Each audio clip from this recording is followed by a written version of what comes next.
ہوئے ہیں کہ جی ہمارے مذاکرات کامیاب ہوں گے یا نہیں ہوں گے۔ سب سے بڑی بات یہ ہے کہ جب سے ٹرمپ آئے ہیں،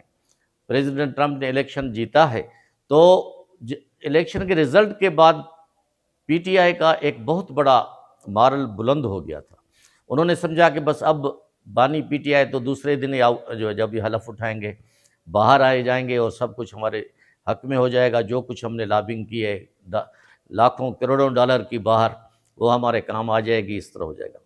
لیکن آپ لوگوں نے دیکھا کہ پہلی اسپیچ میں انہوں نے بالکل ٹھنڈ پروگرام رکھا، کوئی بات نہیں کی انہوں نے پاکستان کے حوالے سے، عمران خان کے حوالے سے، اور جو ان کے سپورٹر تھے، جو ان کو اس پوسٹ پر لائے تھے،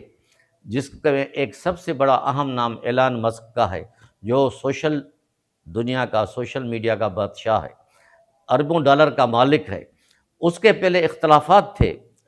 ڈونلڈ ٹرمپ سے، اس کے بائیڈن سے اور کملا سے ان کی دوستی تھی۔ تیسری جنریشن جینڈر کے حوالے سے